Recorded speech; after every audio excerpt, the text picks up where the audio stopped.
Hi, I'm Greta Oliver. Welcome to the EducateU podcast, your roadmap to learning tips, techniques, and strategies to enable your student to successfully navigate the road to and through higher education.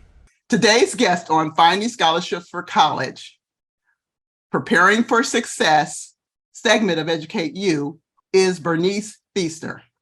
She is also known as the Scholar Mom.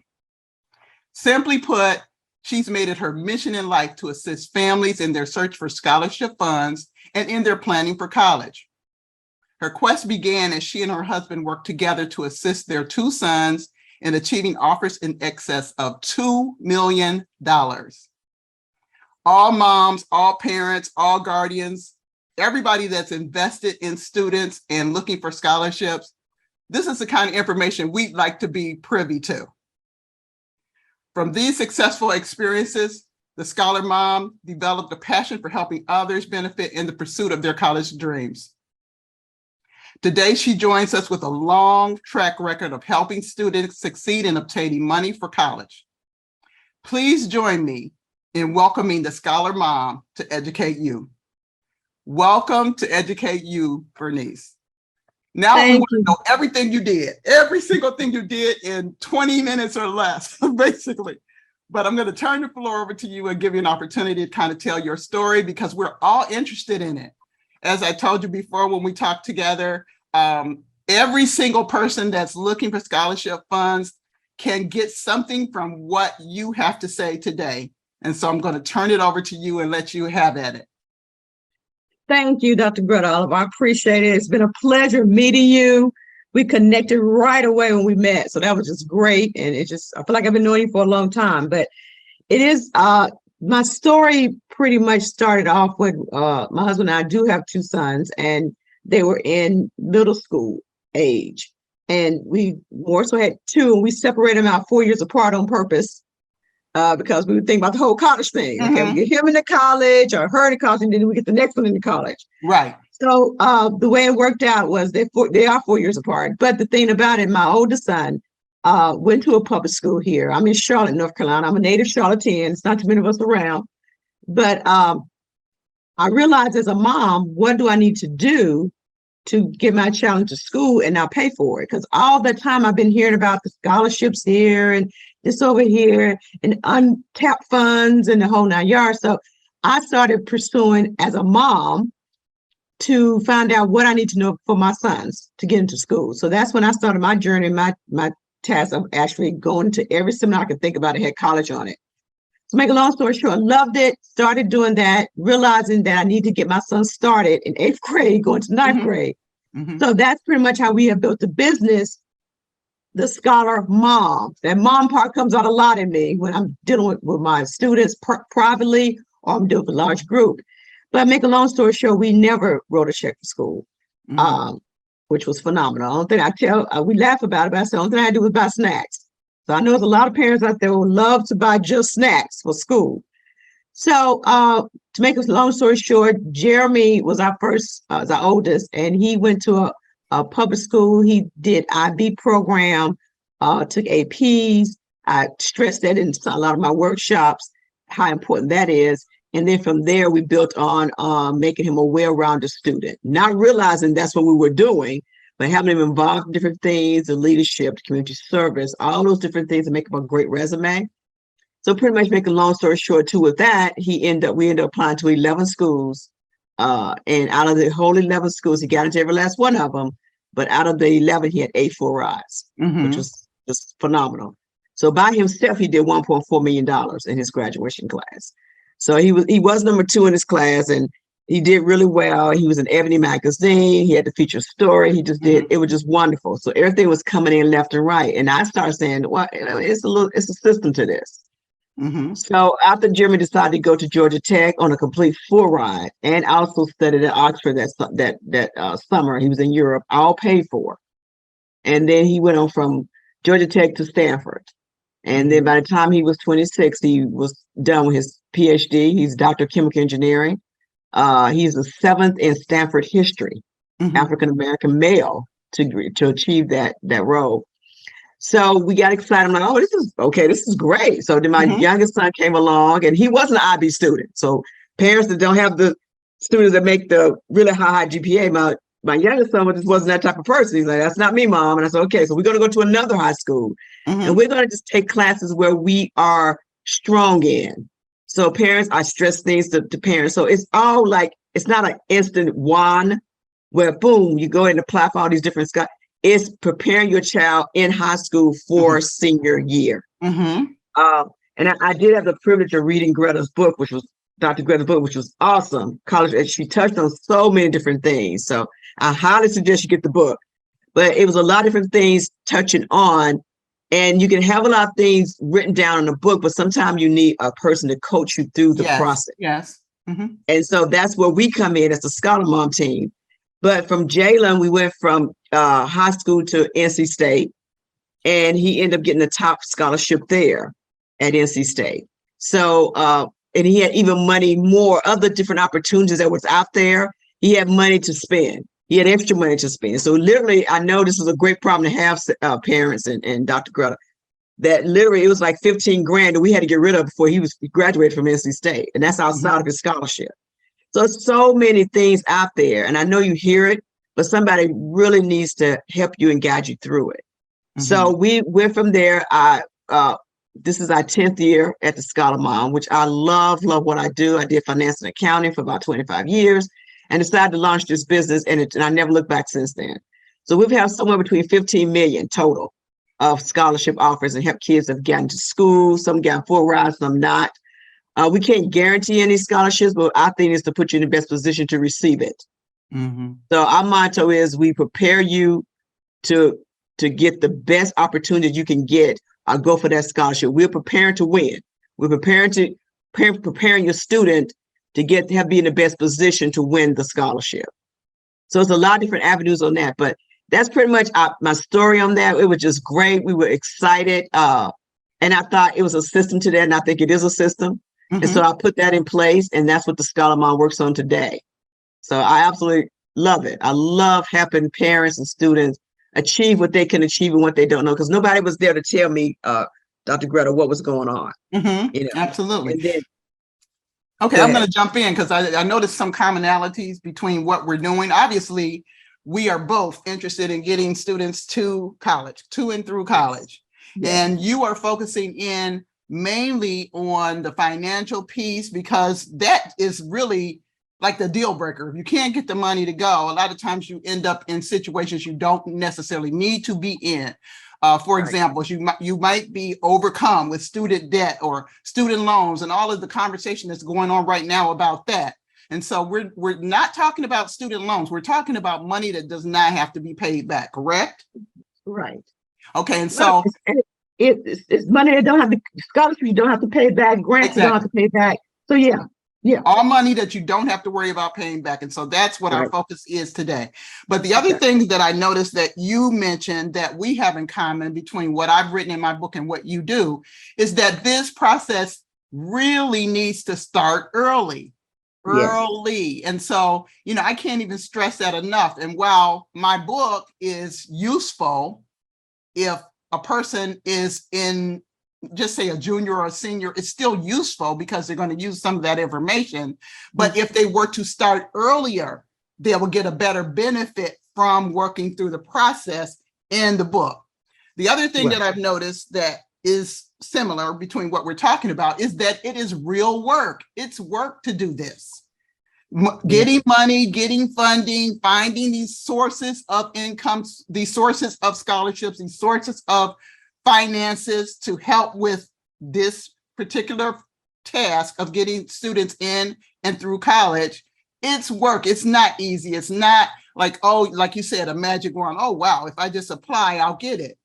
And so that's another thing that you're talking about that I feel like needs to be brought out is the fact that you begin preparing students early, like you said, around in the 8th grade, 7th grade, whatever, to work themselves into a program of study as well as extracurricular activities, community service, scholarship, whatever they need to be doing so that they can prepare themselves to be a well-rounded student.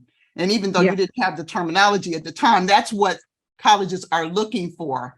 They Exactly. want a student that's going to bring something to their campus, someone that's going to have something to give to them. While they're providing the education, the student is bringing something as well. And so that I want to talk a little bit more about that well-rounded student part.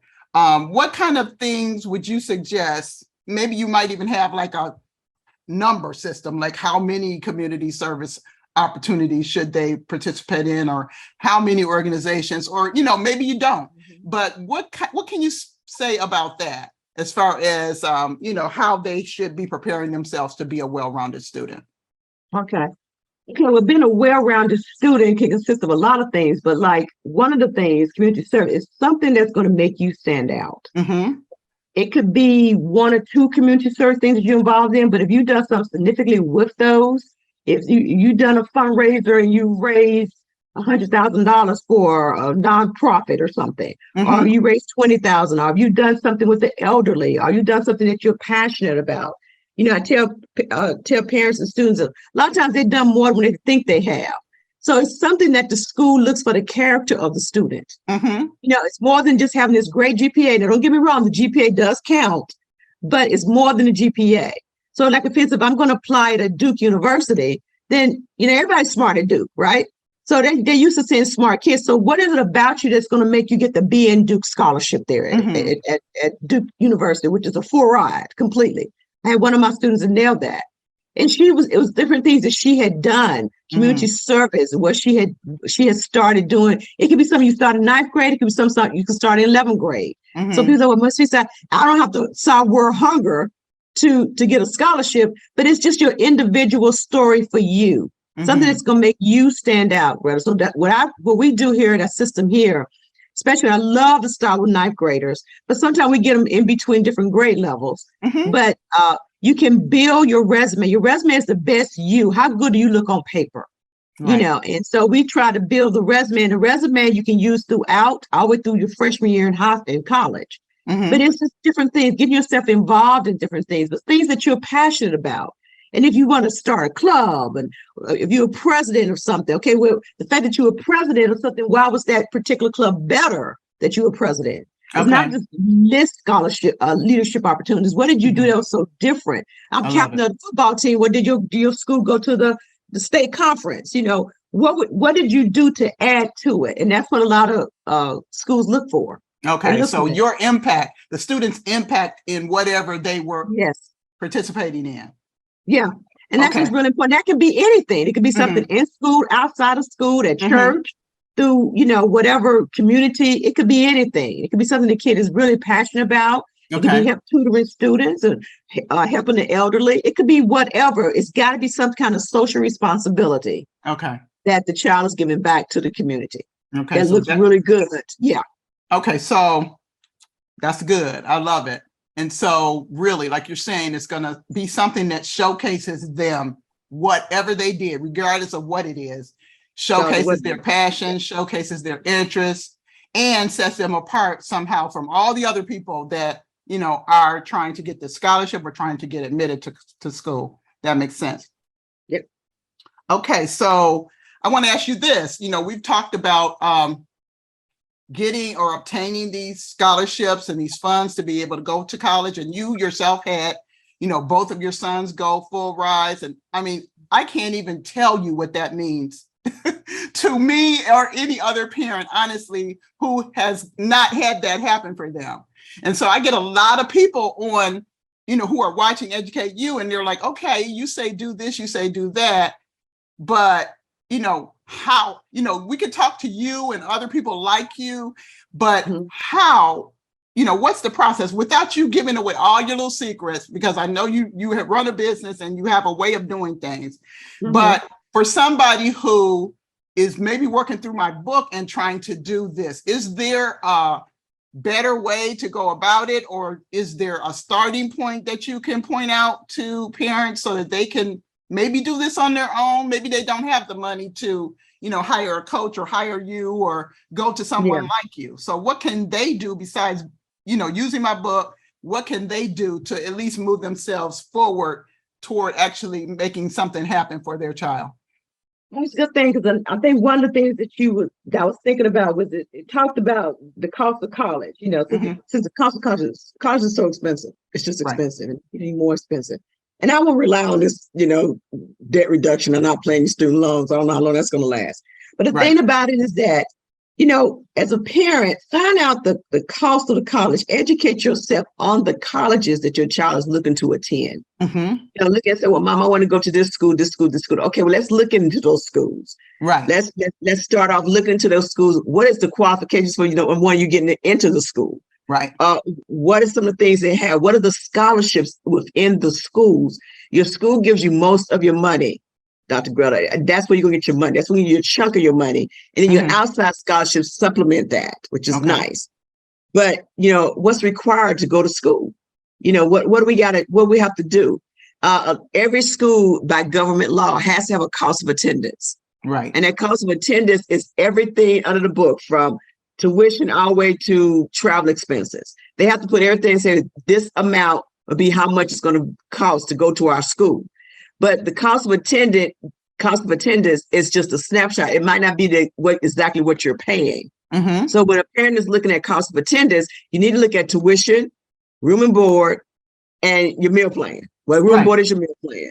Look, that's what you're going to be billed for. You're not going to be billed for your books, or you're not going to be billed for your traveling expenses and all these other expenses. So look at that and work from that baseline and see how much the school is going to be actually giving you. So that can be definitely, as parents, a lot of parents don't educate themselves about the school. They say kids like, oh, I want to go to, UNC. I want to go to UNC Chapel Hill. Oh, that's great. Well, okay. Chapel Hill has great scholarships, and all depends on the field where your child is pursuing. I always check that too. Check departmental, just check different things, because there's money around a lot of different. And of course, if you are a minority, then there definitely are scholarships in that, in the school and outside the school. But you have to inquire. Unfortunately, they don't come to you and say, this is what we offer you. They're not going to do that, unfortunately. But so I tell parents, start off with that. When you look at the schools that you're looking at applying to, you got the FAFSA you got to do, you got the common application, and you got the coalition application. And what these are applications that a lot of schools have linked on to, that they will accept as their application. And sometimes if they're not on the common app, if they're not on a coalition, then go to the school directly and apply. Okay. And always ask about a waiver. You never know. Absolutely. A lot of schools will waive stuff and say, oh yeah, we'll waive it. Or you ain't got to worry about application fee, because those application fees can add up. They can. They really can. So look at the private, look at the public schools, in-state, out-of-state schools. All your private schools is going to be the same amount regardless. You can be across the street and you're still going to pay the same amount of money. You look at it. But your public schools out of state, they're going to be almost triple the amount as in-state. So think about that. And then sometimes you can get a scholarship there that puts you in-state tuition. So all that stuff, the parents have, and I know it's a lot. And I didn't realize how much is a lot, to the point I made a business out of it. It's just a lot. You should know. And I know. And the parents is like, what? This is foreign to me. I'm trying to work and keep food on the table. So I understand that. But if you can't get somebody to help you through the process, look at your your high school counselor. They might not tell you that. My high school counselors, really, the things that I learned and the reason why my son's in the position they are, because I took on that. Right. I made the counselors step up their game to meet what I was expecting. So parents, go in there, get to know who these counselors are, what is assigned to your child, and be in constant communication with them, whether it's email, pick up the telephone, having your child stop by her office or his office. Just find out. They need to know who your child is. That's so, so important. Because something comes across that counselor desk, Dr. Greta, they're going to be thinking about your kid. Right. If they don't know your kid, they're not thinking about it. They won't. Right. Absolutely. Absolutely. Yeah. That same bit of advice can still go after your child gets in college, because they can still get money after they get in college, maybe from the department or the school that they have their major in, all of that. Right. There's different scholarships on campus, all kinds of things always happening. So this is not a never ending battle. This isn't an ending thing until you have what you need. Basically. Until you have what you need. And then you can get money every year. And Right. so that's another thing that, we want to make sure parents understand that just because your child got into school, and they're in school, it doesn't necessarily stop there unless they have a full ride. Maybe they do have a full academic ride. I was blessed enough for one of my children to have a full academic ride. Thank you, Jesus, for that. Yeah. However, for the other ones, they took out student loans. And, that to me is the worst. To me is the worst case scenario. And a lot of that was because even though I'm an educator, my husband is an educator, we've been educators for years, we didn't know things to do either. Yeah. And, so, we did some things and things we thought were right, and we had some savings, and we just went with that. And so we ended up with, the result of what we went with. We didn't have much going in, so we didn't get much coming out. And so we did end up with 3 of my children having loans. And so I'm going to ask you this. Is it any situation in your mind that it's worth it to take out college loans? Is there any scenario where it's worth it? And that's a really good question, because it's like people say, well, I don't want to do loans. I don't want to do loans. And right. Nobody wants, because you have to pay the money back. But the thing about it is that I think this is what I was saying about. Can your major support your loan? Yes. And what I mean by that is that, okay, if I'm going to take out a $300,000 loan, if I'm going to Wake Forest, which is like $80,000 a year. Right. So what am I majoring in that's going, when I step out of that school, that 6 months later, I'm going to have to stop paying back my loans, is what I'm going to be doing, going to support my loan. Right. Because, say for instance, this great. No, I'm not knocking psychology majors. I think it's phenomenal. But I always say to my students, when my students come to me and say, I want to be a psychologist, I say, fantastic. Now we got to go get a graduate degree or even a PhD. Yes. For you to be in a position to the lifestyle that you want to live. But like I said, if I'm a psychology degree major, but I'm going to a $300,000 school. Yes. I'm going to a Wake. I'm going to a Duke. I'm going to a Stanford. Okay, when I step out of there, can the job that I'm going to be required, or the job I can get, is that going to support my loan? So to me, if I'm going to be in med school, I'm taking $300,000 for med school, but I'm coming out there as an MD, a doctor, then that's going to put me in a position to pay back my loan, because I'm making the funds to do that.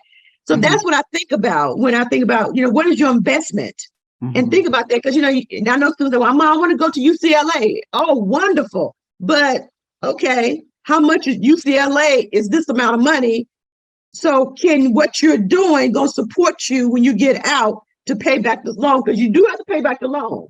Whether we go bankrupt or whatever happens in your life, the loan doesn't go away. It just that goes you to the grave. Yeah, that goes you to the grave. But the thing about it is that, so think about that. Can my major support my loan? If your major can't support your loan, then I think that it's worth it. Okay. If you do have the funds. Okay. Yeah, I really do. That's a good answer. Yeah. That's a good answer. I think I'm so opposed to them is because my kids owe them. That's a different thing. And, as a parent, I got to be honest, I feel responsible for that. Yeah. And so that is like,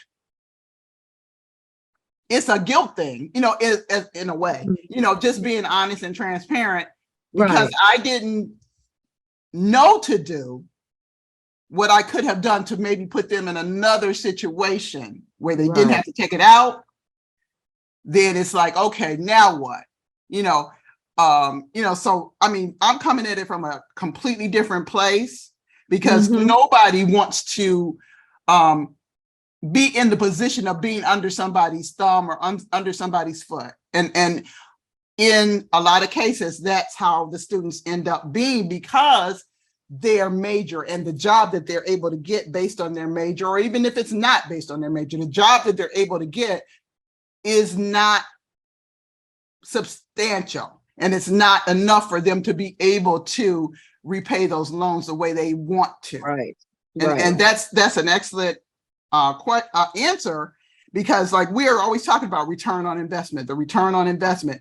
Yes, that's with anything. And so with student loans, if the return on investment is not immediately there, because it needs to be immediately there, because you immediately have to start paying back those loans.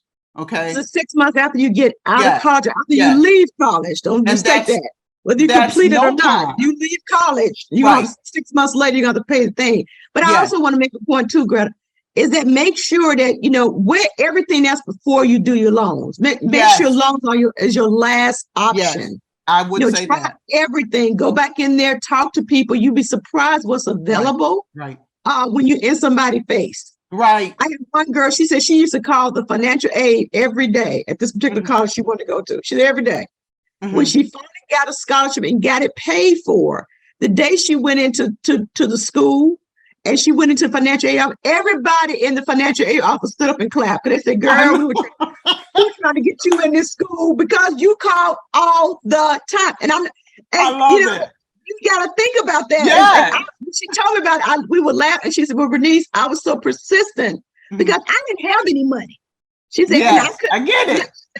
And so to go to this school and they found money for this girl, like we got to find some money for this girl because she keep calling us every day. Yeah. Every day, whatever. But she was so persistent that everybody in that financial aid office knew who she was. And I thought that was hilarious. But that's just being persistent. So make sure that loans is the last thing that you do take out. And then you have the subsidized, non-subsidized loans, and that's a big difference in that too. You know, unsubsidized is just you don't pay it till after the end of your school and 6 months after when you start paying for it. Subsidized means you're paying it right away. Okay. You know, the interest. There's no such thing as an interest-free loan. Right. So, but the unsubsidized is that you're paying right away. Unsubsidized in there, wait till you get out of school. Okay. So if you're going to take some loans out, then look towards to go to the unsubsidized. Okay. Okay. Yeah. Good answer. This is very, very useful information. Like I said, every parent wants to be, they want to be you. They're going to be walking around with signs with your face on it, and this is who I want to be. And my kids, my students are who her son and sons are. That's who I want them to be. And so, you know what I mean? Because this is hard. This is hard work. Even if you choose to go whatever route you choose.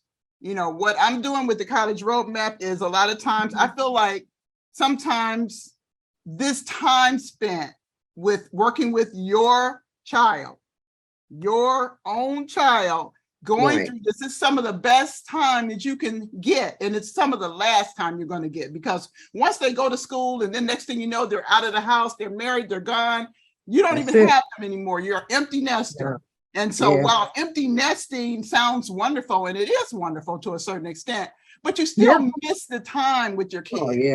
And so I live for like time when I can get time with my kids, and they're all over the place. So I don't get time with them all the time. But this time working through this on a common goal, once again, make sure that the child wants to go to college.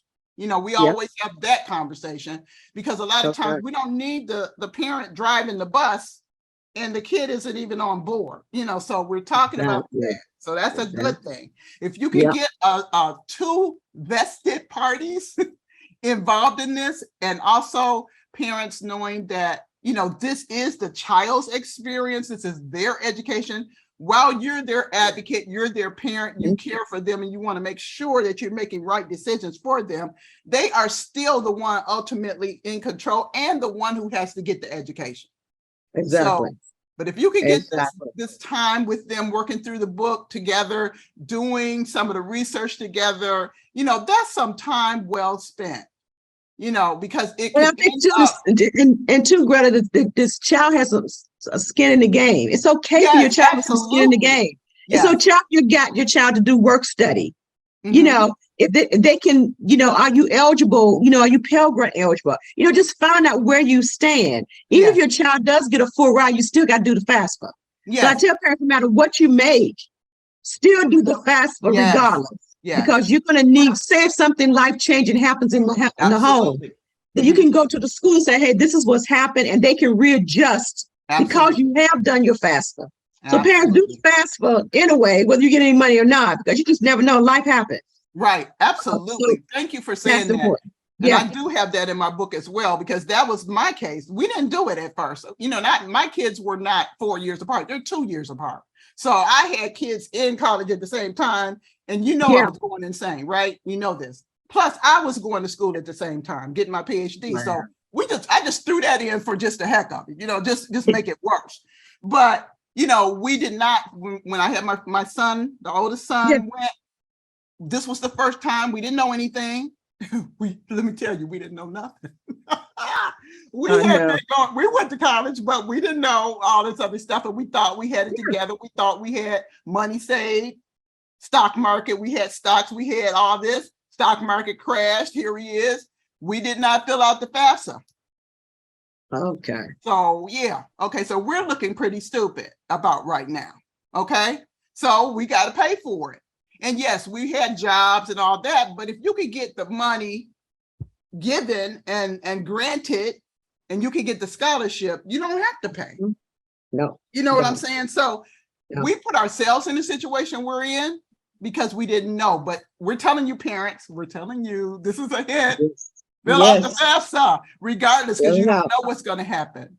You don't know what's going to happen. You don't know what's going to happen from day to day, second to second, anything. So fill out the FAFSA, no matter what. Yeah, and then coming from the point of not having to pay for school, we still had to fill out the FAFSA, even with the full rides and stuff like that. You still got to fill out the FAFSA. So either way, just do it. Because I know some people say, "Well, Brittany, I'm not gonna mess with that because fill it out because you just never know." Because this is a good example. I had a parent that the Gates Foundation, the Gates Millennium Foundation, by Bill Gates, and he had phenomenal scholarships. So, but you have to be Pell Grant eligible. Yes. And her and her husband, was doing well. But check it out, that year, they lost both their jobs. She lost hers and he lost his. By her, and when she lost it, at the time, and it was her daughter, who was an excellent student, could apply for the Gates scholarship. How about this, Greta? She got it. Wow. Because once you get the Gates, at the time that she got the Gates, he would pay all the way up to your PhD. So when she got it, she keeps it. Right. The parents end up getting their jobs back. These got back to know, but she didn't lose the scholarship. Wow. So she literally kept that scholarship all the way up to her PhD. Now I think he pays now. Yeah, I had another student win it also, which was I told her, she said, Miss Mom, I don't do it. I don't care if you do basket weaving in PhD. No, you better go and get your PhD in something. But I think she does engineering. So she's doing well. But the thing about it is that they just don't do that now. So now it's adjusted to where he just paid for 4 years now. But for 20 years, Dr. Greta, he did this, but his goal was to get 1,000 kids for 20 years. And one of my students at the end of the 20 year, she was the last class. He pays all the way up to your PhD to any U.S. school. If you can get in, it's paid for. Wow. That's all I'm going to say to that. Yeah. Wow. Yeah. Wow. But it's amazing. So many things. So I tell parents, think about it. You don't have to know as much as I know, much as but just think about where you are. Educate yourself about where your child wants to go. And then in the meantime, have your child say, okay, if you want to get in this school, if you always wanted to go to Clemson, or if you always want to go to North Carolina A&T, okay, well, let's look at what they got. Let's investigate. You got to call there, check it out. You got to do your homework. And it's a lot. Yes. But it's worth it. It's worth it if you come out and your kids are. So even though I have got my sons in to do what they're doing, and also you're building financial wealth because my sons are in a phenomenal position and the money they make is their money because they're not paying back anybody. Well, after that, we've had so many hundreds of kids that we've helped get full rides and get partial rides and scholarships. And it's just so much out there. And I'm literally in a webinar every day almost, Dr. Greta, because I got to find out what's new. Absolutely. I got to be that resource for my parents. And it's a lot out there. Stuff out there that wasn't even out there when my sons was out there. It's amazing. It changes daily. I want to say daily.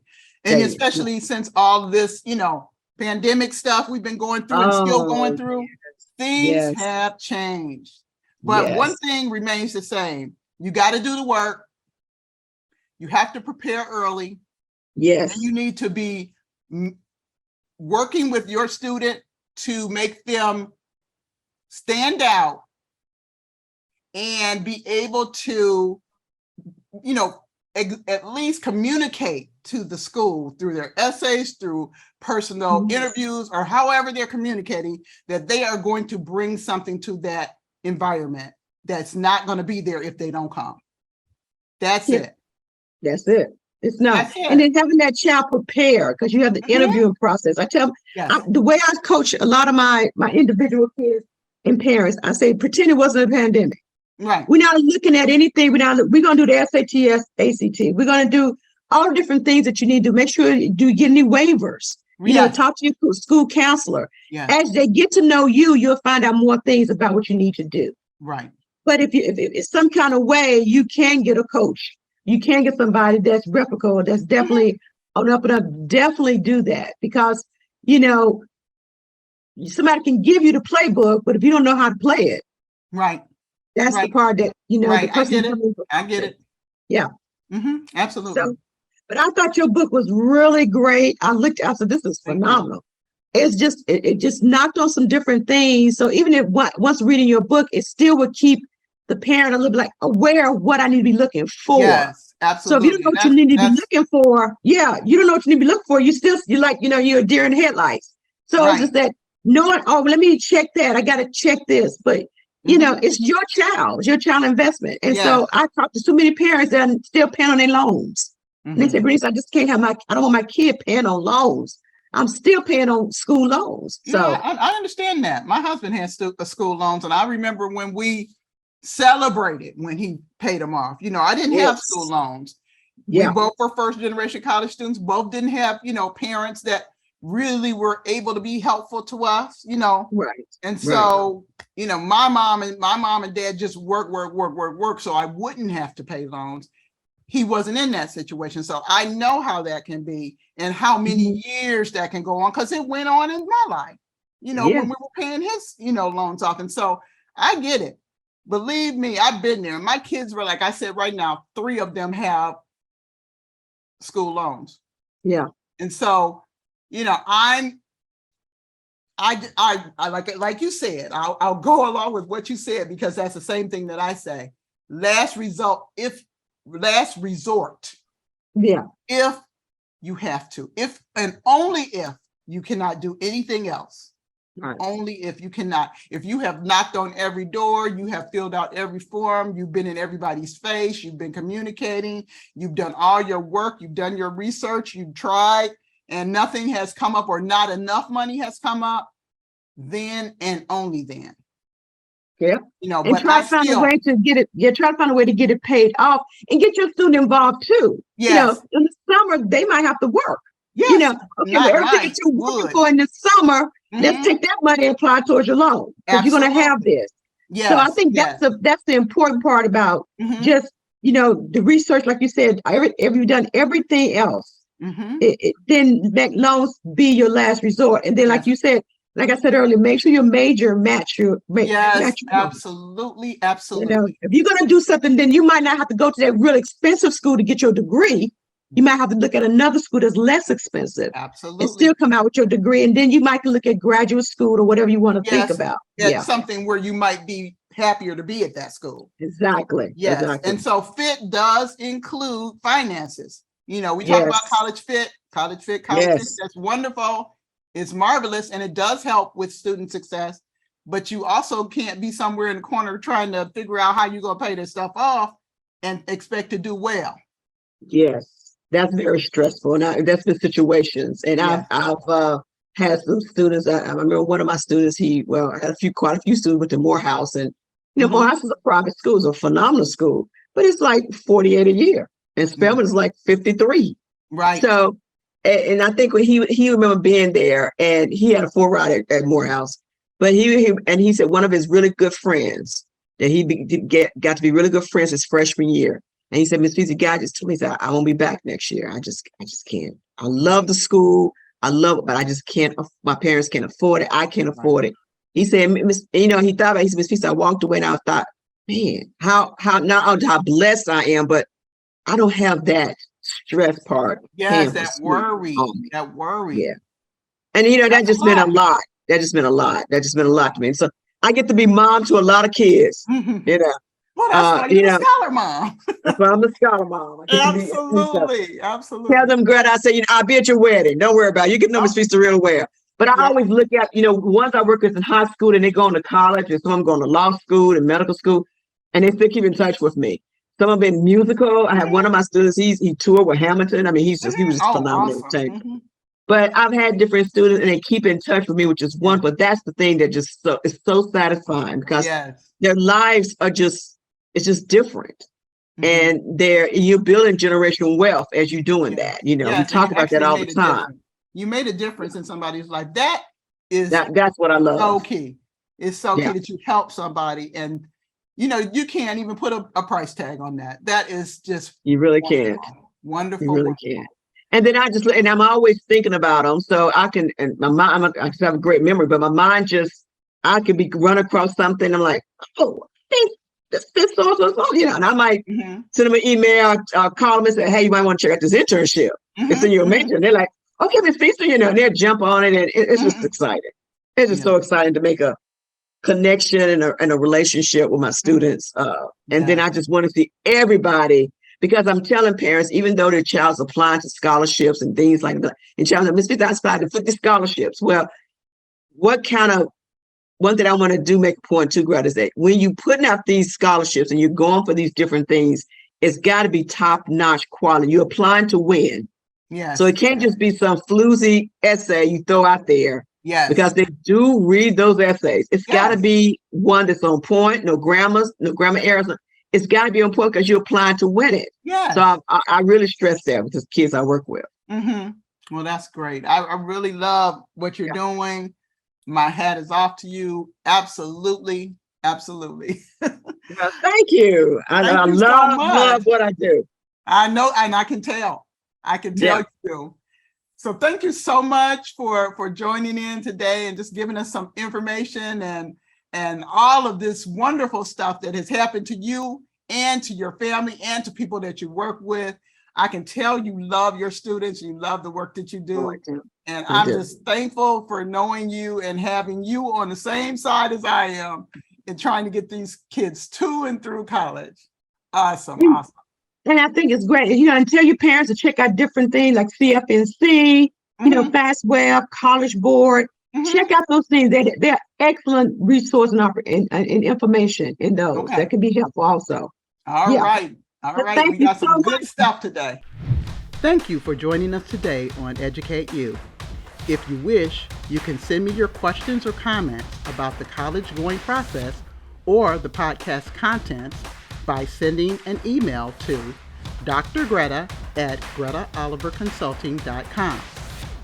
Also, beginning each week after the podcast airs, check for a companion blog on my website's blog page at GretaOliverConsulting.com.